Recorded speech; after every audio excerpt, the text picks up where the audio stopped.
guys, thanks for tuning in. This is Paul coming at you with just a real quick video before I get you out to the video review. Now, as many of you know, I'm a big Transformers fan. I've seen just about every show that's out there Transformers related. And there's a brand new one called Transformers Prime. You guys have seen it, I know you guys have seen it, and you probably like it as much as I do. What I don't like is the fact that I can never watch it live when it actually airs. Every time it comes out, I'm always doing something. I'm doing something with my family, I'm working on a video, I'm doing other work. I can never watch it, I don't have time to watch it. But that's where Apple iTunes comes in. They have it online. You can buy the season pass and you can watch every single episode of Transformers Prime. It downloads to your computer, and it's a convenient way to watch it whenever I now want to. But there's always been one big problem. I absolutely hate watching TV or movies on my actual computer. It's a small little screen. I have a big, huge screen in my living room for a reason. So what I would always have to do is I would have to put it on my actual iPhone, then plug my iPhone into a little device thing that I have down there hooked up to my TV, then I could watch it. But it was always such a pain in the butt. Now, I don't have to worry about that, thanks to the Apple TV. Now, if you click on the link in the description, you can actually go to Apple and you can actually buy one of these. I think they're $85. It's a wonderful thing. What you can actually do is hook this device, and it's so small. Look at that, that's tiny. Then wirelessly, you can transmit your iTunes library, music, TV, movies, everything that you have on iTunes, you can wirelessly transfer it to your television. Comes with this really cool, really nice looking remote control that you can sit back and just relax and wirelessly stream your entire iTunes library onto your television with this little device. It's an absolutely wonderful thing that I'm going to use time and time again. I got so many TV series. Thundercats I watch on iTunes, Transformers Prime I watch on iTunes, Futurama I watch on iTunes, and I have so many movies that oftentimes I won't watch because I only have them on iTunes. I don't actually have the discs for them. Without a doubt, this is one seriously handy invention from the folks over at Apple. And this is just going to make my TV viewing experience that much better.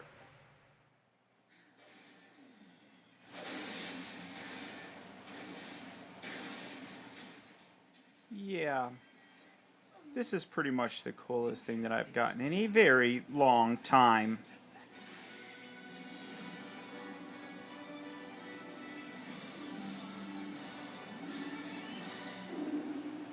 Ha ha ha ha!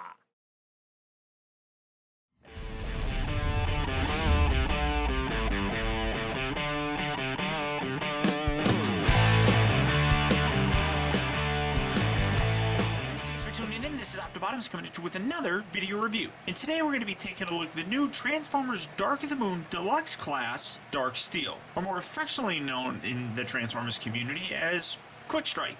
That lovable Fusor from the one and only Beast Wars series. It seems as if that Darksteel has been given a bit of an homage to that particular character. Now this figure is a repaint and slight retool of the Dark of the Moon Deluxe class Sideswipe figure. As you can see, here he is next to the rather lackluster paint job on the Sideswipe figure itself. Darksteel really comes across and really just blows away Sideswipe in terms of the paint scheme. It's not exactly a black color. I don't know if this is going to come across. The seats on Sideswipe are black. This is almost like the darkest brown that you possibly could get without actually being black. In addition to that, it's got this gorgeous kind of turquoise paint scheme here on the side and on the front. It's an absolute gorgeous paint job on here. That's kind of coming undone. He's got red taillights, much like that guy's got red taillights, but when you look in the front here, he's actually got red headlights as well, whereas this one just has clear ones. I really like the coloring on this grille. It's kind of a much more detailed silver, whereas you see the grille on here has the silver through it. This one has it kind of painted all the way throughout. It's just an absolutely much more impressive paint job than this guy himself. Here are his mech tech weapons. He's got this really nice claw. I love the way that looks. That's a really cool kind of claw. And then he's got this one which spins out, and if you get it stuck out there, it's another kind of claw. And then you can take this and put these together and create one kind of claw weapon that you can plug in here. It really kind of makes that one big claw weapon on the side. That's really not the most impressive looking. It looks better, in my opinion, when you take one of these claws, plug it on the side, and then you can take this one here. Now you can put it here, and then you can still have it rotate outward. In terms of, yeah, it can actually clear it when it's attached to a side like that. And that's not too bad. That's pretty good. Or for symmetry, you can have it kind of like that, where he's got both of the claws facing forward. You know, it's really whatever you want to do. Transformer, usually what I do is I come around here to the side, lift these up, and kind of slide these forward, separate them from the actual card bit itself. Do the same on this side, slide it forward, just like so. Come around here to the bottom, and then you can take these arms, wiggle these out, rotate those down, and you can kind of do whatever you want with those for right now. Come around here to the back, kind of, again, get these out of the way, just lifting them up. Fold this section down, rotate this down just a little bit, and then you got to push his head kind of through here by separating this. Set that off to the back, and then here's the new head for Darksteel, and then you see a little tiny tab right here in the front that's going to slide into that bit right there.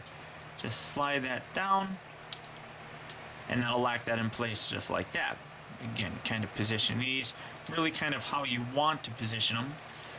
Come around here to the bottom section, lift this up, and this kind of separates. Fold that down, you can rotate this. No, and that popped off. That's not supposed to happen. There you go. Okay, and then fold that up and just put that flush against the back. Come around here to the legs, rotate these down, fold that section down. This will rotate down, and this is his foot, which a lot of people, including myself, have said it's kind of goofy when I first saw it, and it's always going to be pretty goofy because it just is. We're going to rotate that down, angle his legs back, fold that down like so, and then you really have to kind of fiddle with his feet to get a proper stance. Fold out the hands. You can kind of push these all the way up. Again, push that all the way up, rotate that around, fold out his hands. You can rotate these around just for right now. And here you have Darksteel in his robot form. Now, honestly, when it comes to this figure, I'm kind of a mixed bag of emotions with him. Part of my initial hesitation with this figure was just the fact that he's so much smaller than the previous Sideswipe figure. This being a completely different character, though, it doesn't seem to bother me as much. Yet it shares the basic exact same mold as Sideswipe. I think I hold this guy up to the standards of his predecessor, and since Darksteel doesn't really have a predecessor, it's hard to hold a candle to anything. The figure itself is actually pretty nice. Now with the Sideswipe figure, I mean, I usually keep the side panels down, but something just putting these up like this for this guy just seems right. I suppose that's all I can really say. It just seems more natural with him. He still has the same gimmick where you can rotate these down and have the blades, but again, this is more of a Sideswipe thing for me. So I really kind of like leaving these up, and it helps to differentiate Darksteel from Sideswipe. Now his weapons, you can take them and you can have them hold on to them or whatever. This, you can't really hold this all that well. I'm trying to see if there's any. Yeah, there's no real mech tech ports right there, so I don't know how he's supposed to hold this little sucker. This one, again, it's kind of got a derpy handle, so I don't know. Maybe just extend that out and plug this in. You know, he's got this I don't know, it looks like a big giant chainsaw to me. It's kind of derpy, I suppose. Now, you can still plug him into the sides, like how we had him in the actual vehicle mode. Just unpeg him. Put it in there, and I mean, there's a little bit of posability with this, I suppose. Maybe set it up like that if you really want to.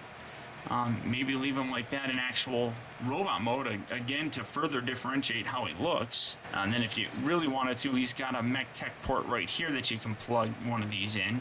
Maybe have more of a tail thing going on, but I mean, it really kind of depends on what you want to do with the figure. Now, the face itself is actually kind of strange, if you ask me. It does have a very quick strike look to it, but it's really kind of weird. these little dangly bits right here, I don't know if that's supposed to be his mouth or what. It's so kind of hard to tell. And then, you know, you got the posability. You can look up and down there. It's on a ball joint. It's just really kind of, it's a nice face. Don't get me wrong. But just, it's kind of strange to me. It's different. And I do like it. Don't get me wrong. I mean, it sounds as if I'm complaining and making it sound as if I don't like the face, but I really actually do like the face. It's just kind of really weird looking. The rest of the coloring on here is just really nice. And the more that I look at it, I am curious to know, I mean, maybe this is a black color. It's kind of hard to tell. Even with all my lights on, it's difficult to see. And then you can see that the turquoise color actually carries on throughout the rest of the actual robot body, which is a really nice touch. In terms of his articulation, his head, like I said, is on this little ball joint, so you get a good range of motion there. His arms up here are in these swivel joints, so you can move in and out and they rotate. And his arms are also on a swivel joint at the elbow. They also rotate at the bicep itself.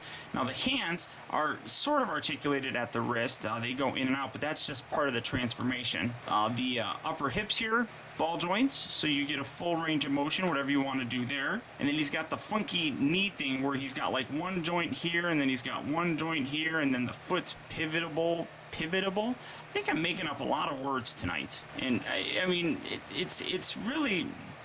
He still does have kind of an awkward standing. It's a lot better, but you're not going to get a heck of a lot of dynamic poses out of this, especially since this whole back section here is the heel. It kind of messes things up sometimes, and just the general design of the legs are kind of poopy. But all in all, like I said, I do like this figure. I think he's a wonderful looking character. I like him a whole lot more than the actual Sideswipe version of him. So I don't know if that says a lot or says a little bit about Sideswipe. Now to transform him back, just come around here, rotate these up, rotate that in. You're gonna rotate this around and then angle this down, and you're gonna see a little tiny hole on the inside here that's gonna peg on the inside of the leg. Go ahead and do that on both sides. Angle that down, angle that up, find the little peg, and I'll keep that back. What am I rotating that forward for? There you go, boom. And just kind of angle all of this. Nothing really, again, this is one of those things where I really wish there was a way to tab these together, but there isn't a way to do it. So fold this out, extend this all the way down, and these are going to tab on the inside here and the inside here, just like that. And that kind of sort of holds together not too well. So it takes a lot of other pieces to hold things in place with this guy, which is, again, kind of annoying. So come around here to the front, extend this all the way out, rotate the wrists back inside just like so. Come around here, untab this, rotate that up, rotate that down, covering his head. Kind of get these out of the way, just like that. Rotate these around, bend down, and that's gonna fit right inside there. Again, rotate that around, fold that down, that's gonna fit in just like so. Kind of angle this back, and again, this is where you kind of have to now hold everything together to get everything to line up for the vehicle mode. So once you have it like this, take this section here, slide that inward like that, kind of push that down, and that section right here will tab together just like that. Do the same on this side as well. Start up like there, rotate back, slide all the way in, tab that together like so, and here you have him back in his vehicle mode. Now this is a very, very sleek and sharp looking car. Biggest problem with this that the Sideswipe figure also had is it's see-through on the bottom. There's no floor on here, so that really kind of sucks. And a lot of these panels don't seem to like staying tabbed in together. There's not a lot of substance to this figure, so things don't really seem to hold together very well. Once you get it, it's fairly nice, but it's not entirely secure. I mean, you can flip it, or well, see, it kind of separates right there, and up on the top section here. That's really kind of an annoyance with the vehicle mode. Now as for the transformation, while it is absolutely easier than the previous mold of the Sideswipe figure from the Revenge of the Fallen line, it doesn't make this transformation any less enjoyable. In fact, the Dark of the Moon version of this figure, in regards to Sideswipe, is still a fun figure to transform. Just the robot mode for this one just stands out far better than the Sideswipe figure. Probably because, like I said, I don't compare this to any other previous versions. It's a completely new character, and because it's a new character, in my mind justifies having a nice new mold to go along with it. And this is a really absolutely sharp looking car. The coloring on here is just phenomenal, and really makes me wish that the Sideswipe figure had a little bit nicer of a paint job to go along with him. All in all, if you have to pick between this and the Sideswipe figure, I honestly would recommend picking up this one before the Sideswipe version. To me, this is just a much better looking figure because of the paint job and the overall aesthetic that's assigned to this character. It just works better, at least in my opinion. So until next time, guys, I want to thank you for tuning in. This has been Optibotimus. I'll talk to you later.